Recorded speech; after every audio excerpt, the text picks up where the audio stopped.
여러분, 세상 살면서 가장 중요한 거 딱 한 가지만 꼽으라면 뭐가 있을까요? 돈이라고 말하는 분은 없겠죠. 속으로는 생각할지 몰라도 아마 대부분 사람들이 이 세상에서 뭐가 가장 소중할까? 아마도 목숨, 생명이 아닐까. 그렇죠? 생명보다 중요한 게 뭐 있을 수도 있죠. 하여튼 우리가 살면서 이 생명이 참 하나밖에 없잖아요. 그죠? 생명 걸고 무엇인가를 이야기한다는 건 정말 진실일 가능성이 커요. 그죠? 그래서 이 생명 걸고 이야기한다. 제가 왜 이 말씀을 드리냐면 오늘 말씀의 주인공이 생명 걸고 이야기를 했기 때문에 우리가 그 이야기를 주목해야 되는 것입니다. 바로 순교자 스데반 이야기입니다. 생명 걸고 초대교회에 일어났던 가장 중요한 사건, 전무후무한 스데반 사건 이전과 스데반 사건 이후로 초대교회는 나눌 수가 있을 만큼 아주 굉장히 핵폭탄 같은 굉장히 큰 사건이, 비극적인 사건이죠. 그 사건이 바로 이 스데반 사건입니다. 오늘 말씀의 주인공인 이 스데반은 지난주 말씀에서 우리가 읽었듯이 지난주에 처음으로 그 이름이 등장하죠. 구제하는 문제를 해결하기 위해서 7명의 집사를 선택했는데 그 중에 한 사람이 스데반이었습니다. 우리 함께 본문 사도행전 6장 5절 말씀을 함께 읽겠습니다. 시작. 온 무리가 이 말을 기뻐하여 믿음과 성령이 충만한 사람 스데반과 또 빌립과 프로고로와 니가노르와 디몬과 바메나와 유대교회에 입교했던 안디옥 사람 니골라를 택하여. 아멘. 7명의 이름이 쫙 나오는데 스데반이 몇 번째 나와요?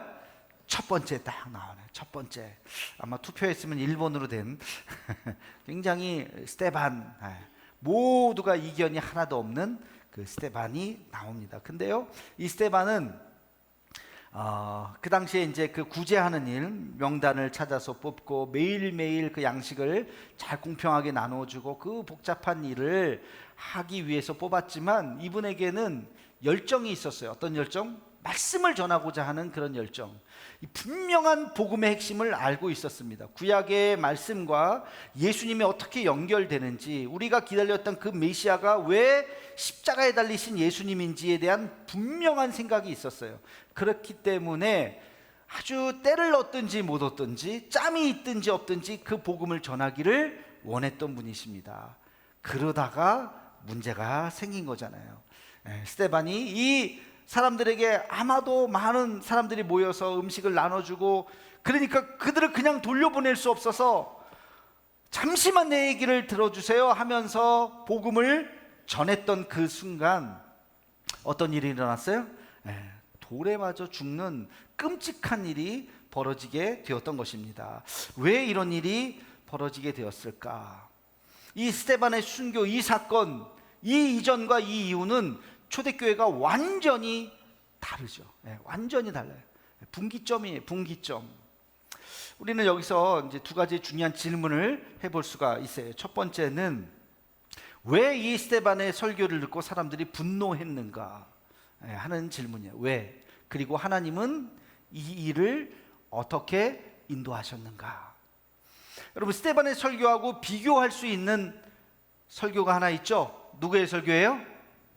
누구의 설교예요? 베드로의 설교잖아요. 베드로의 설교. 어디 나와요? 사도행전 2장에 나옵니다.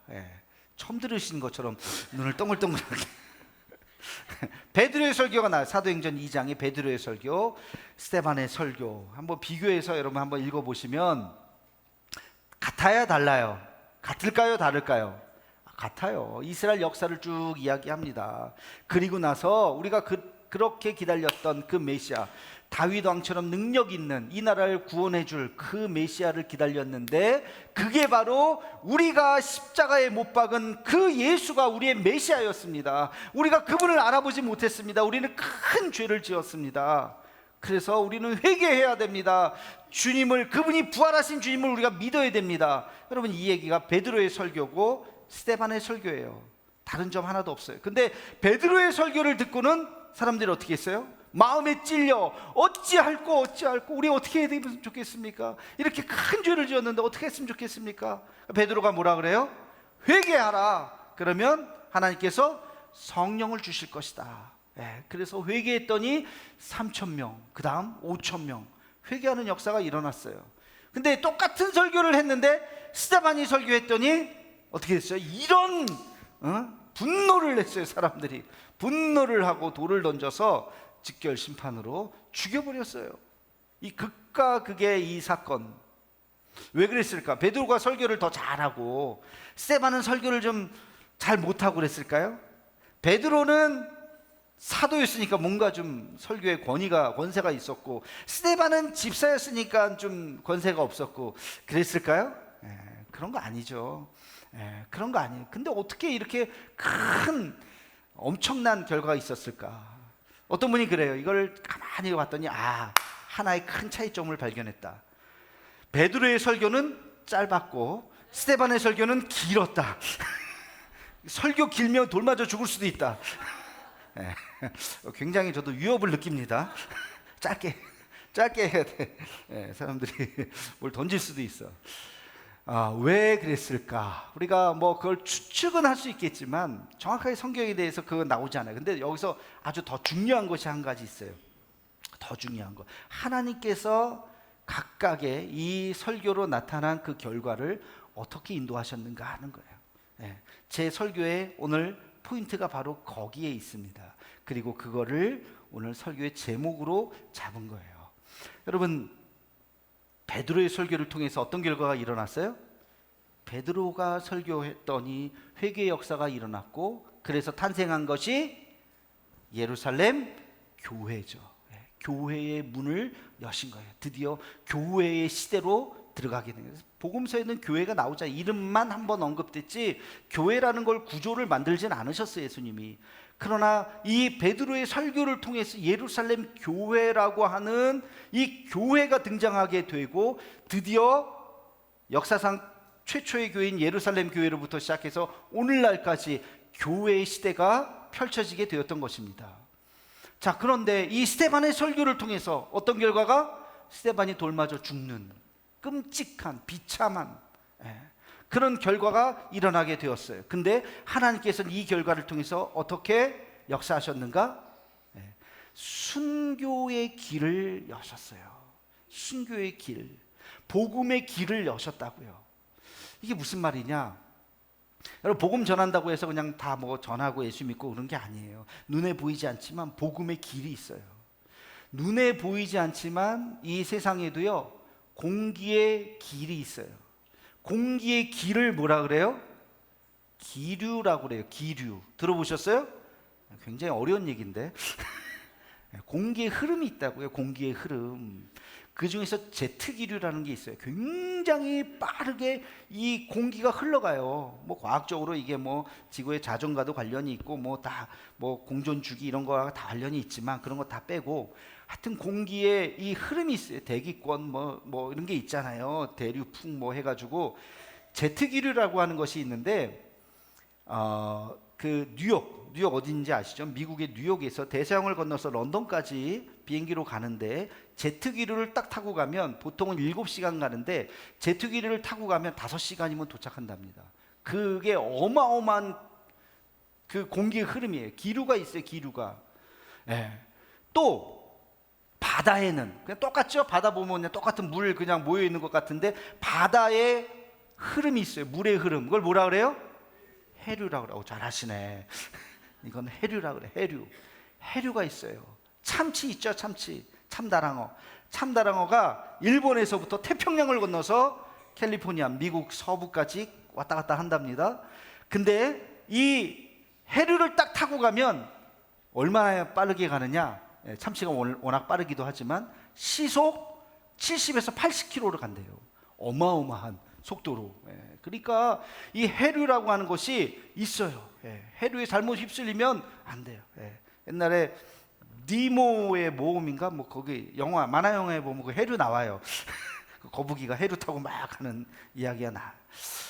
여러분, 눈에 보이지 않는 이 공기와 바다에도 뭔가 흐름이 있어요. 복음도 마찬가지예요. 복음도 그냥 복음이 옆 사람한테 얘기한다고 해서 그냥 이렇게 전해지는 게 아니라 이것도 흐름이 있습니다. 쫙 그 흐름이 뭐냐?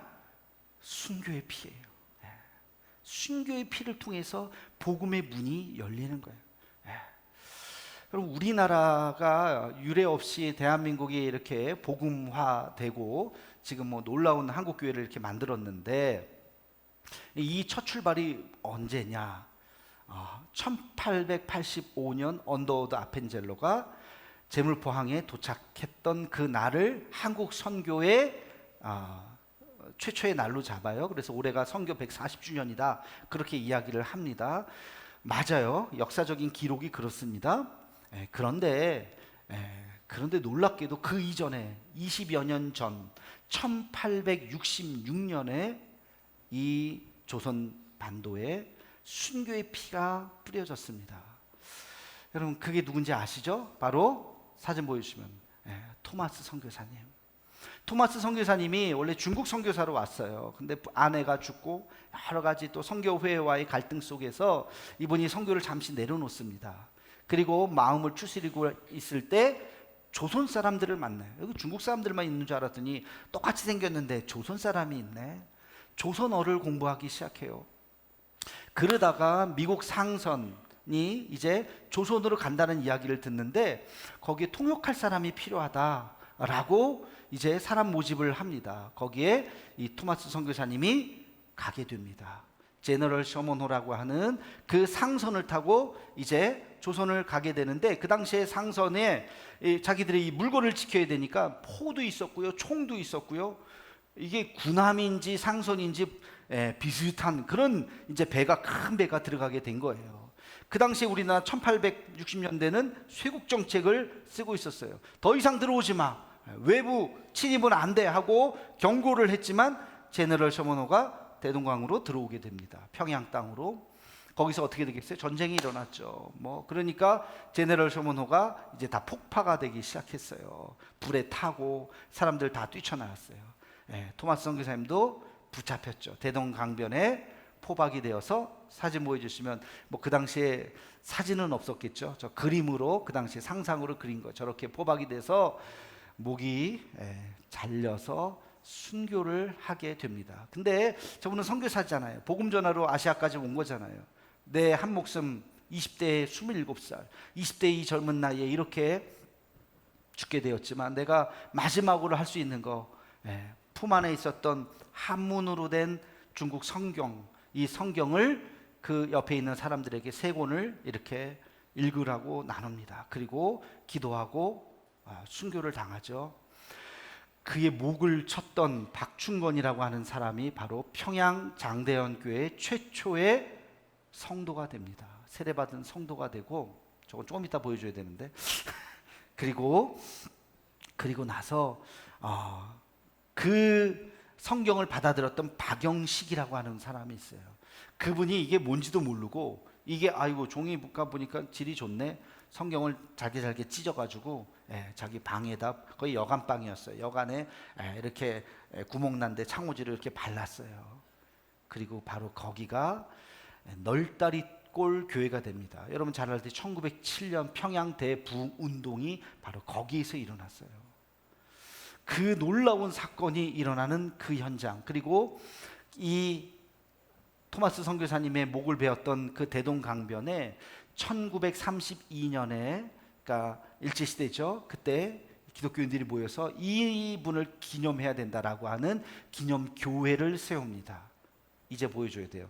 그게 바로 저 교회예요. 저 교회가 어떤 교회냐?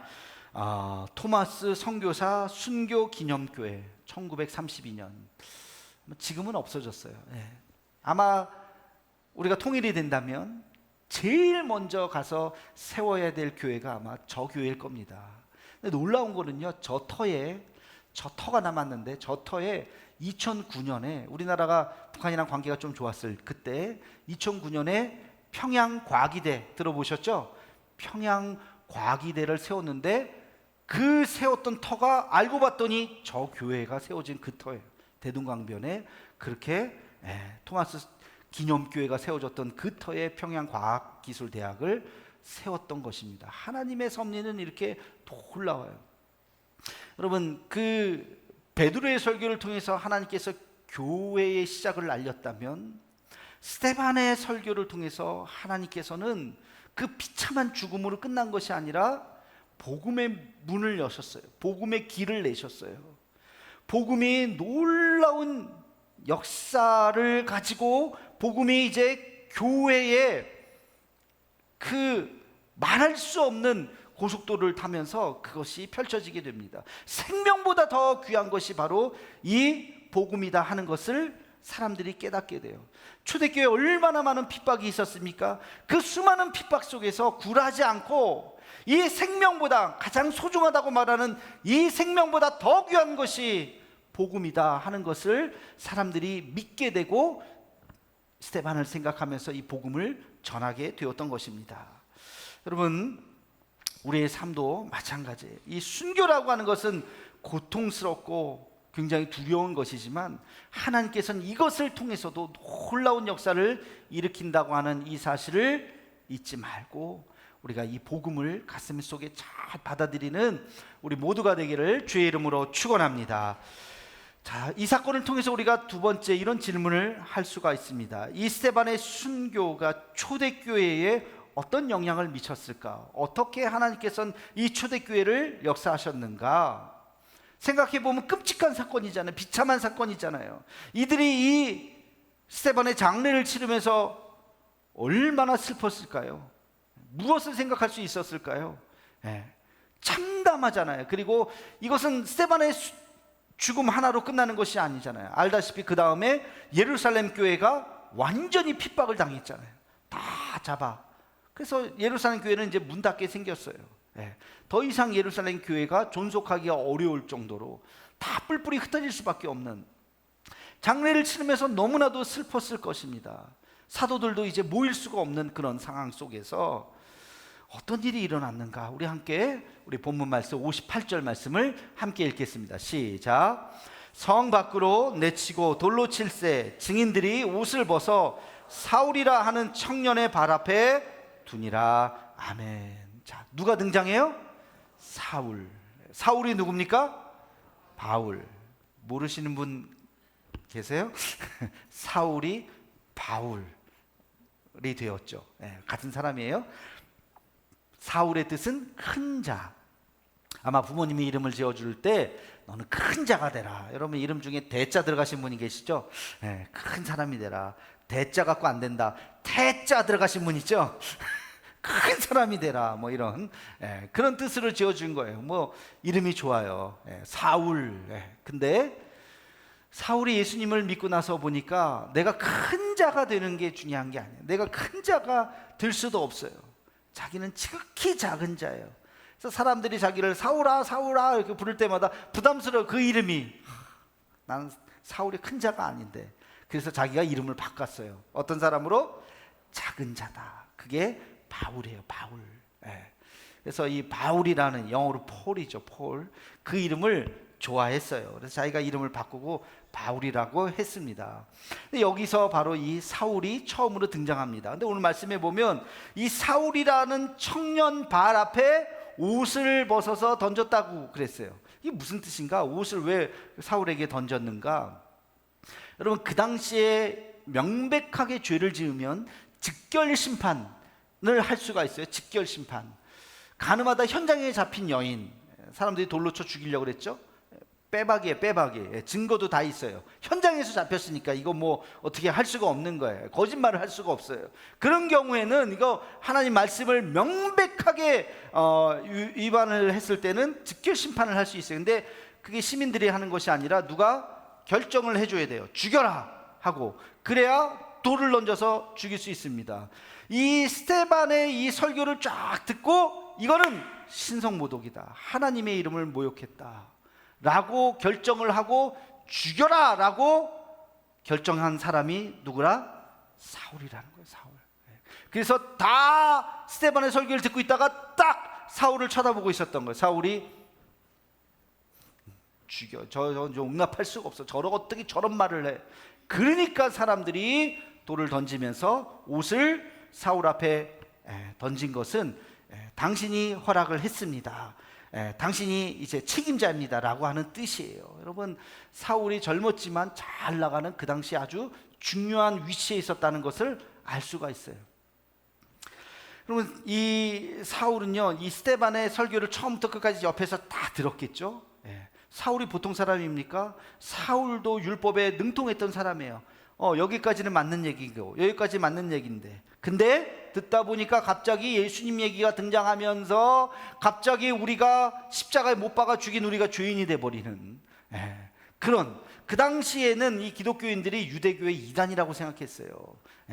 처음에는 맞는 얘기인 것 같은데, 다윗 얘기하고 아브라함 얘기할 때는 맞는 얘기인 것 같은데 뒤로 가면 이상해지는 거예요. 예수님 얘기를 하는 거예요. 그리고 부활했다고 하는 얘기를 하는 거예요. 그 얘기를 듣고 죽이라고 했던 거죠. 근데 여기서 아주 충격적인 장면이 펼쳐집니다.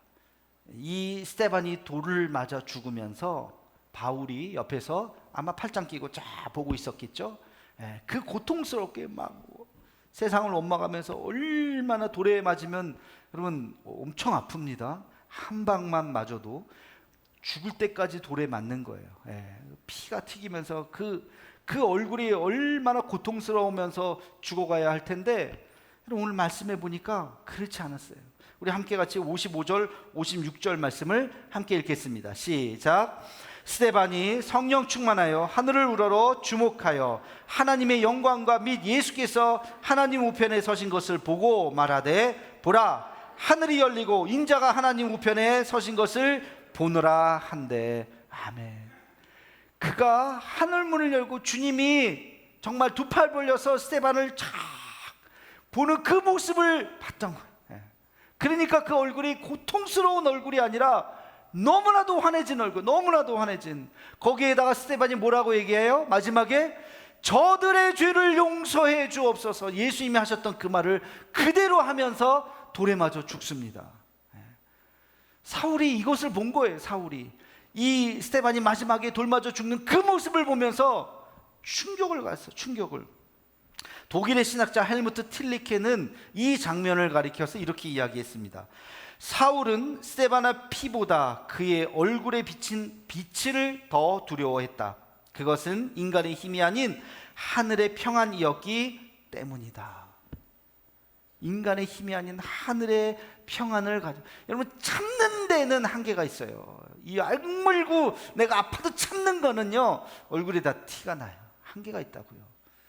근데 하늘이 주신 그 평안이 그의 얼굴에 드러났던 거예요. 윌리엄 바클레이라고 하는 신학자는요, 이렇게 이야기했어요. 스데반의 죽음은 교회의 핍박을 불러왔지만 사울은 그의 죽음을 기억했다. 스데반의 태도는 사울의 율법주의적 태도의 첫 균열을 일으켰다. 사울이 얼마나 자기 확신이 있었던 사람입니까? 자기의 그 율법에 대한 이해가 완벽하게 자기 확신이 있었던 사람이에요. 그러니까 이 기독교 예수 믿는 예수당들을 싹 다 죽이는 것이 자기의 사명이라고 생각했죠. 그 단단했던 그 마음에 딱 균열이 일어났던 그 순간이 바로 스데반의 죽음이었어요.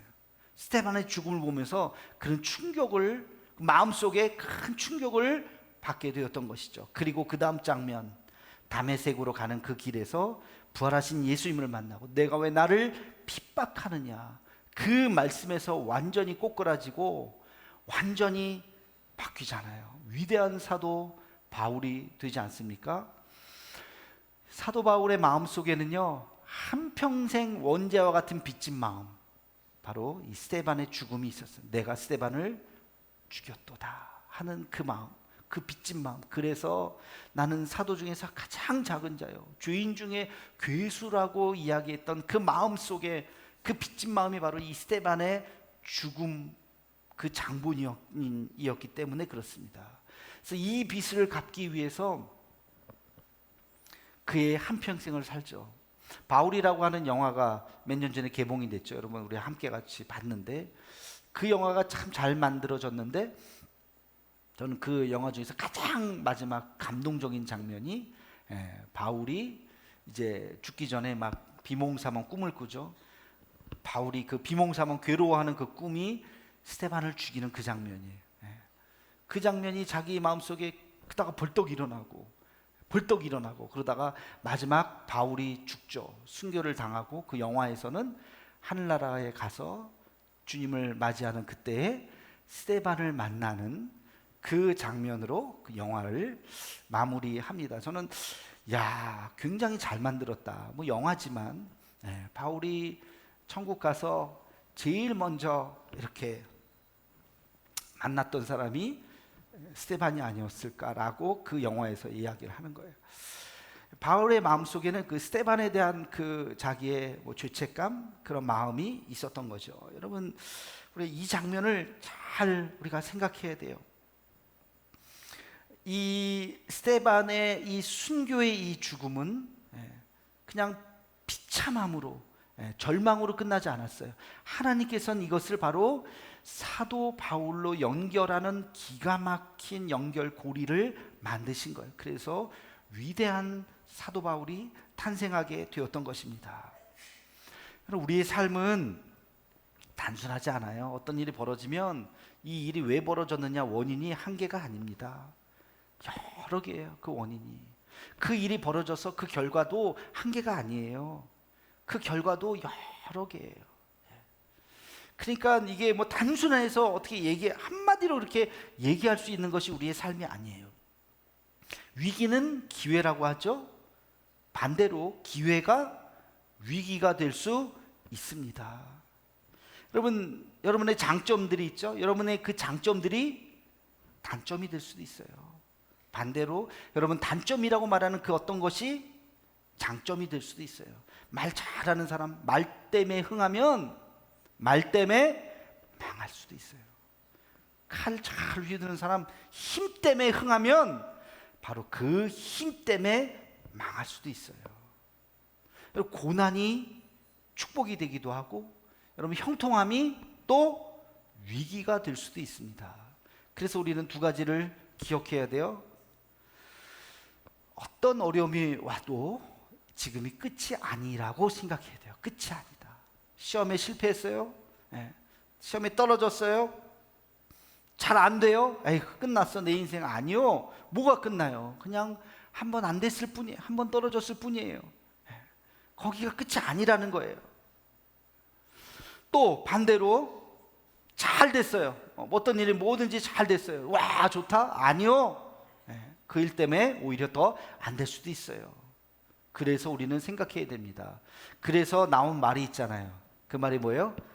이 또한 지나가리라. 안 된 것도 지나갈 것이고, 고난도, 역경도, 환난도 지나갈 것이요, 또 잘 되는 일도 시간 지나면 그것도 지나갈 거예요. 그러니까 너무 절망하지 말고, 또 너무 교만하지도 말고 항상 평상심을 가져야 하는 것입니다. 여러분, 내가 지금은 누구를 도와주지만 또 어느 순간이 오면 내가 도움을 받을 수도 있어요. 도움을 받는 거를 또 너무 이렇게 비참하게 생각할 필요도 없어요. 도움을 받을 때는 감사합니다 하고 도움을 받으세요. 그리고 어느 순간이 오면 또 여러분이 도와주면 됩니다. 열심히 또 도와줄 때가 오겠지요. 스데반의 이 순교로 인해서 초대교회에 엄청난 핍박이 왔어요. 아까 말씀드린 예루살렘에서 더 이상 예배를 드릴 수 없을 만큼 초토화됐습니다. 그래서 예루살렘을 떠나게 됐어요. 성경은 그 장면을 이렇게 기록하고 있어요. 우리 사도행전 11장 19절 말씀을 함께 읽겠습니다. 시작. 그때에 스데반의 일로 일어난 환난으로 말미암아 흩어진 자들이 베니게와 구브로와 안디옥까지 이르러 유대인에게만 말씀을 전하는데. 아멘. 지도 한 장 보여주세요. 자, 예루살렘이 어디 있어요? 저 밑에 있어요. 그죠? 예루살렘에서 베니게가 어디예요? 저 올라가면 베니게 있죠? 그 다음에 구브로가 어디예요? 저 구브로 섬. 그죠? 크레타. 구브로 섬. 그 다음에 안디옥은 어디예요? 저 위에 보이시죠? 북쪽으로 한참 올라가요. 저기는요 이스라엘 땅이 아닙니다. 지금도 마찬가지예요. 이방 땅이에요. 이방 땅. 이방 땅으로 다 흩어졌어요. 이방 땅으로. 저 이방 땅에서 어떻게 일어나느냐? 아까 뭐라 그랬어요? 19절에 보면 안디옥에 이르러 유대인에게만 말씀을 전했는데, 유대인들에게만 말씀을 전했어요. 근데 어떤 일이 일어났느냐? 자, 20절 21절 말씀을 다시 한번 읽겠습니다. 시작. 그 중에 구브로와 구레네 몇 사람이 안디옥에 이르러 헬라인에게도 말하여 주 예수를 전파하니 주의 손이 그들과 함께 하심에 수많은 사람들이 믿고 주께 돌아오더라. 아멘. 아니, 복음을 전했는데, 유대인들에게만 전했는데 그 복음이 튀어가지고 헬라인들, 이방인들이 듣고서 그들이 더 회심을 하기 시작했던 거예요. 이방인들이 듣고 회심을 하기 시작했던 거예요. 그래서 드디어 위대한 두 번째 교회, 무슨 교회? 안디옥 교회가 탄생한 겁니다. 이 안디옥 교회는 이방인을 위한 교회이고, 안디옥 교회에 선교사를 파송했는데 그게 바울과 바나바잖아요. 위대한 교회 안디옥 교회가 드디어 탄생을 하게 되었던 것이에요. 여러분, 스데반의 이 죽고 장례를 치룰 때 위대한 교회 안디옥 교회가 탄생한다고 하는 것을 누가 생각할 수 있겠습니까? 이거는 연결이 안 되는 거예요. 도저히 생각할 수 없어요. 인간이 그걸 어떻게 이 시나리오를 만들 수 있겠어요? 그 비참함 속에 눈물로 장례를 치르면서 그 다음은 누가 죽을 수 있을까? 그 다음은 나 아니야? 그 다음은 너 아니야? 두려움에 떨고 있었던 그들, 미래를 생각할 수도 없는 그들. 그러나 하나님은 이 스데반의 순교를 통해서 놀라운 이방 선교의 놀라운 역사를 바라보고 계셨던 거예요. 이것을 우리는 하나님의 섭리라고 그러죠. 하나님의 섭리. 인간은 도저히 그 시나리오를 생각할 수도 없고 예상할 수도 없고, 그러나 하나님께서는 그 놀라운 그 미래의 일들을 계획하고 계시는 것입니다. 그래서 우리가 고백해야 될 것은 한 가지예요. 여러분, 여러분의 인생이 어떻게 펼쳐질지 여러분 계획 한번 세워보세요. 계획대로 되나? 계획대로 되지 않습니다. 하나님께서 여러분의 삶을 인도하실 줄로 믿습니다. 따라해 볼까요? 하나님은 나의 삶의 주인이시다. 하나님은 나의 삶을 가장 선한 길로 인도하신다. 할렐루야. 아멘. 이것을 믿으시기 바랍니다. 하나님 내 인생의 주인이십니다. 내가 어떻게 될지, 지금 불행하다고요? 지금 힘들다고요? 지금 고난이 있다고요? 그래서 여기가 끝이 아니라고요. 그 다음엔 몰라요. 이것이 어떻게 돼? 이 위기가 나에게 기회가 될지 어떻게 될지 몰라요. 하나님은 내 인생의 주인이십니다. 하나님은 내 인생을 가장 선한 길로 인도하십니다. 여러분, 이것을 믿고 이것을 의지하고 주님만을 바라보고 주님만을 따라갈 뿐이죠. 어떻게 지금 이 순간 결론을 내겠습니까? 내 인생이 어떻게 되는지. 오늘 말씀의 제목이 그거예요. 여러분, 이 순교의 피, 이 순교의 피가 뭐예요? 순교의 피가 이 교회의 길을 내셨던 것입니다. 순교의 피는 교회를 내었던 거예요. 성령께서 그 길을 여셨던 것입니다. 여러분, 이것을 우리가 믿어야 하는 것입니다. 우리의 삶은 비록 절망적일지 몰라도, 힘들고 어려울지 몰라도 하나님께서는 그 순교의 피, 절망의 그 순간에 하나님의 놀라운 계획을 통해서 하나님은 역사하고 있다고 하는 이 사실을 믿고, 오늘도 실망하지 말고 주님을 따라갈 수 있는 우리 모두가 되기를 주의 이름으로 축원합니다. 기도하겠습니다. 사랑의 주님, 스데반의 순교로 모든 교회가 위축되고 두려움에 떨었지만 하나님께서는 그 사건을 통해서 놀라운 하나님의 계획과 섭리로 인도하셨습니다. 하나님, 우리의 삶도 하나님의 섭리가 있는 줄로 믿습니다. 어렵고 힘들고 아플지라도 믿음으로 이겨내며 하나님의 선하심을 믿을 수 있는 우리 모두가 되게 하여 주옵소서. 예수님의 이름으로 기도하옵나이다. 아멘.